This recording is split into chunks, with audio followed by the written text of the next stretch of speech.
Hello students, hope you are doing well. Today we are going to discuss the fifth module of our syllabus, which is the statistical mechanics. First, we need to know why we have to study this topic or what is the importance of this topic. You have already studied thermodynamics in class 12, I think, where the macroscopic parameters like pressure, volume, temperature all were discussed. You have already read about the kinetic theory of gases, where there was a bit of tendency to relate these macroscopic quantities like pressure, volume, all with the microscopic quantities like the kinetic energy of gas molecules. So this is an extension of that. Now, have you wondered why, if we have a gas molecule, if we have a volume containing a large number of gas molecules, then they cannot stay at rest at some place. They go here and there all around the whole box or all around the volume which is accessible to them. Now, what is the reason of that? That is because of the continuously increasing entropy of the system. Now, you have heard about the term entropy in 10 plus 2, which is nothing but the measurement of disorderness of the system. So, the more a system is disordered, the more the entropy. And according to the second law of thermodynamics, it is a natural tendency of a system to gain the higher amount of entropy. That means entropy always increases. Now, while discussing this chapter, I have already shared with you one notes, and now I'm going to share with you one PowerPoint also, which I have prepared. So let me share the screen first.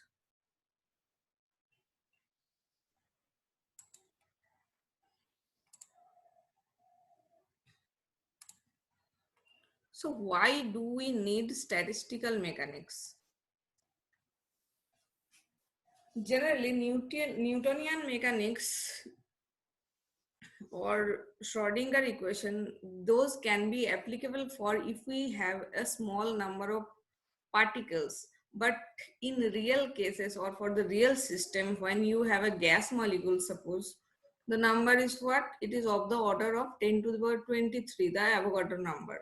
So there are many degrees of freedom. Now, if we want to know everything about a system which has a large amount of molecules, then what do we need to do? We have to solve the Newton's law, which is a second order differential equation. So we have to solve 10 to the power 23 number of differential equations to get the to get to know about the system. But do we really need to do so much work? Because as far as I know, temperature, volume, pressure, those quantities are easily measurable by us. But there is some kind of relation between these microscopic quantities like the energy or velocity of each molecule to those macroscopic quantities like pressure, volume. Now, macroscopic quantities means what? The quantities which we are able to measure very easily. That is why the topic of statistical mechanics comes when you apply statistics and you treat the system as a whole. Okay, now you can see here that we apply various mechanics in various regions for when the velocity is very small and the system is larger than 10 to the power minus 9 meter, that is, it is larger than 10 to the power a nanometer or a micrometer, then we can easily apply classical mechanics to the system. Now, if you increase the speed of the system and after a certain time, if you increase it up to the order of the velocity of light. So if the velocity becomes comparable to that of light, then classical mechanics is not applied to that system. Relativity mechanics, or in simple words, relativity, is used. Similarly, if you decrease the size of the system after a certain time, when the size becomes less than a nanometer or angstrom, it is seen that the simple rules of classical mechanics are not applicable for those systems. As we have already seen in the classical mechanics section, in the quantum mechanics section, that we need some special rules, just like the quantization of energy, which will be applicable in the quantum mechanics region. And when both the speed becomes very high and the size become very less, this area is covered by the quantum field theory. Okay, so you don't need to know about these in details, just know their names. And now we are going to focus on statistical mechanics. As you are seeing that statistical mechanics has been classified into two categories. One is called classical stat mech and another is called quantum stat mech. In classical statistical mechanics, nothing but Maxwell-Boltzmann statistical mechanics. Whereas quantum statistical mechanics has been classified into two categories: Bose-Einstein statistical mechanics and Fermi-Dirac statistical mechanics. Now we are going to discuss about them in details, but before that we need to know something about the macrostate and microstate of the system. Now, macrostate means you are specifying the macroscopic parameter of the system. We are not going into the details how the internal arrangements are. For example, you are given a box. Okay, so it has a fixed volume and it has certain amount of gas inside it. Now, if its volume is fixed, the number of particles inside the box is fixed, total energy is fixed, we say that we have a macrostate, which is the state of the box. Now by state we mean to specifying these quantities. Macrostate means specifying the volume, number of molecules and temperature of the box or the energy of the box. Microstate means there are how many possible ways by which we can get those macrostate. So if the volume of fixed, it does not matter how the molecules are there oriented or what is the position of individual molecule inside the gas, until or unless the volume and number of particles is constant. So if the volume and number of particles and the total energy is constant, that is we have one macrostate. Corresponding to this macrostate, there can be various microstates. Now for that, we are going to the nodes. Okay, so, okay, share.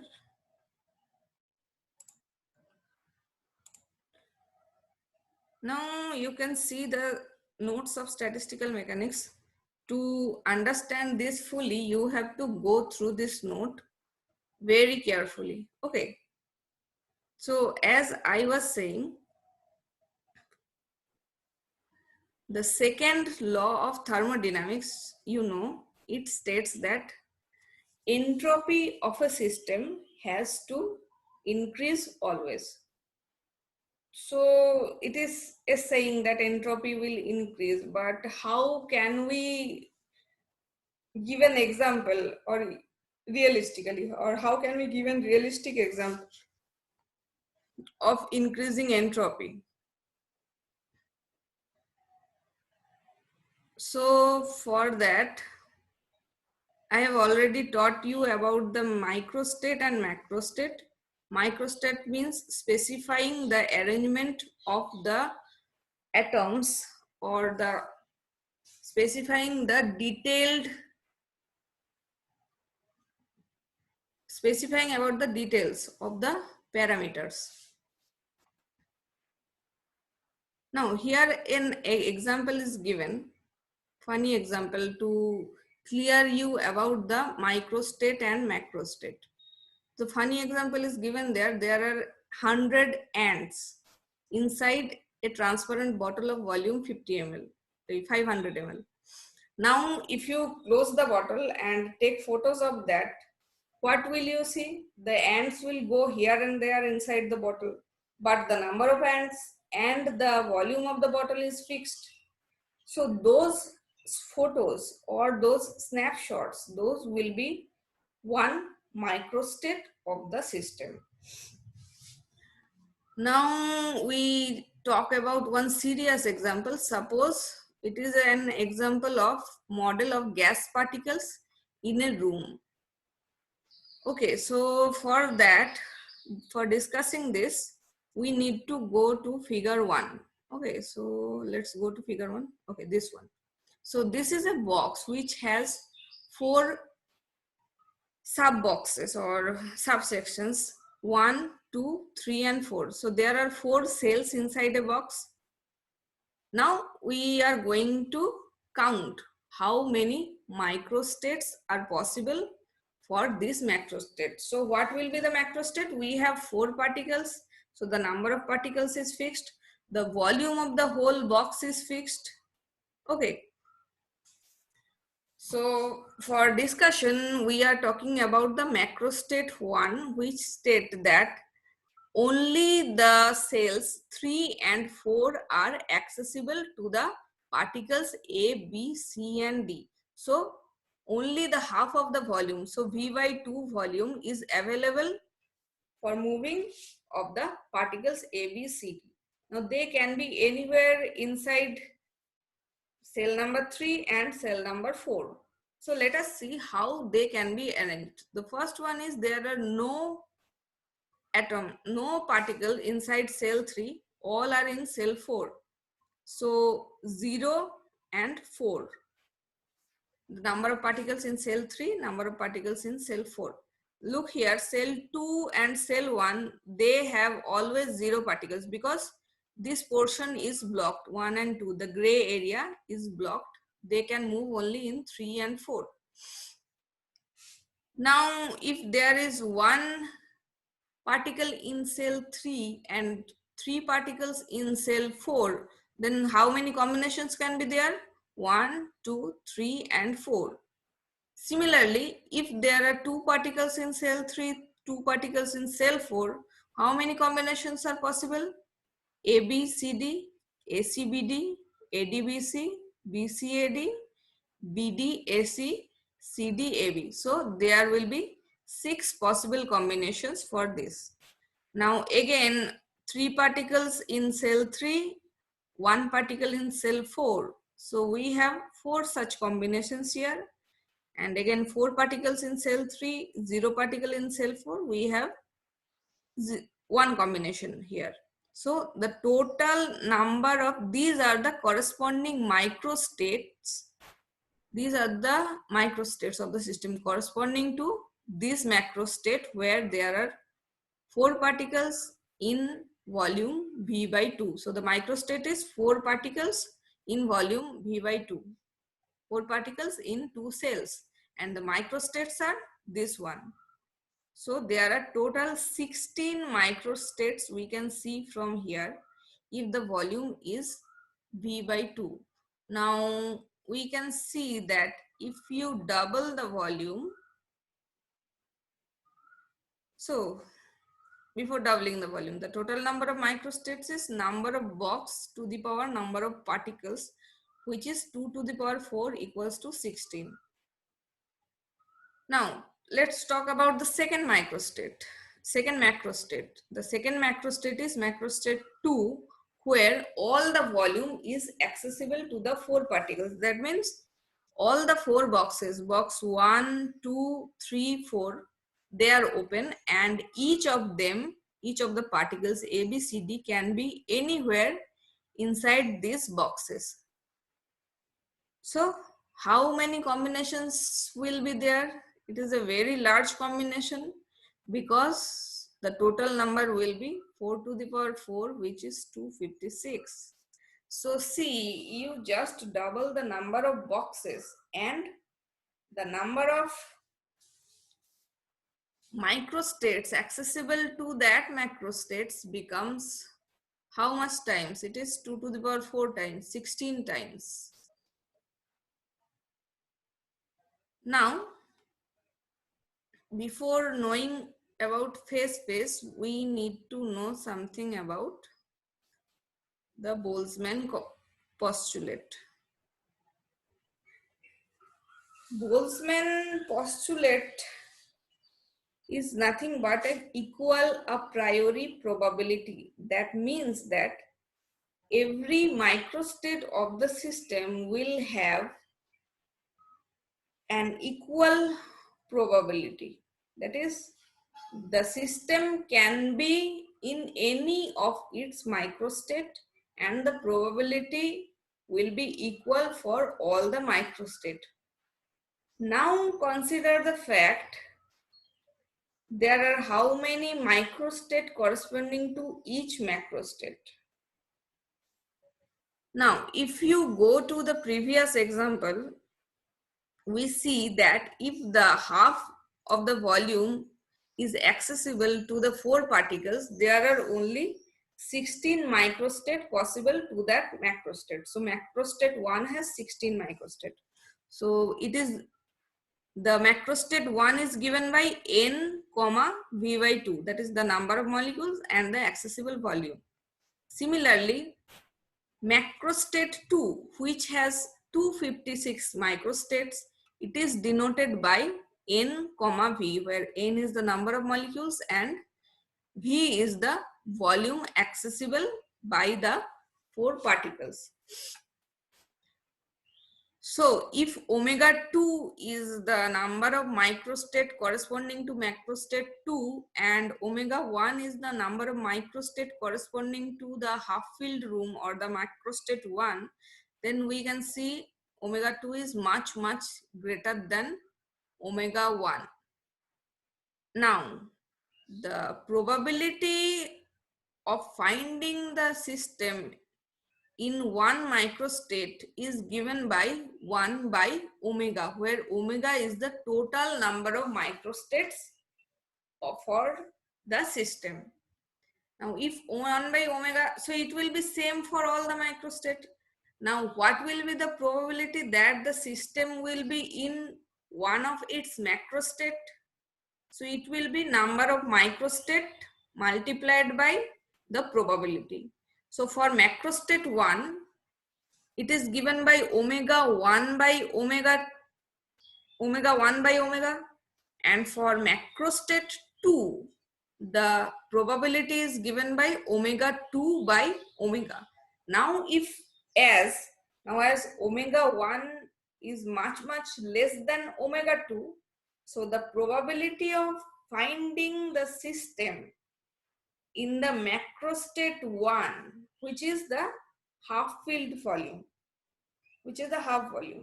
so the probability of finding the system in macrostate 1 will be much less than the probability of finding the system in macrostate 2. Now, this example was with 4 molecules or 4 particles.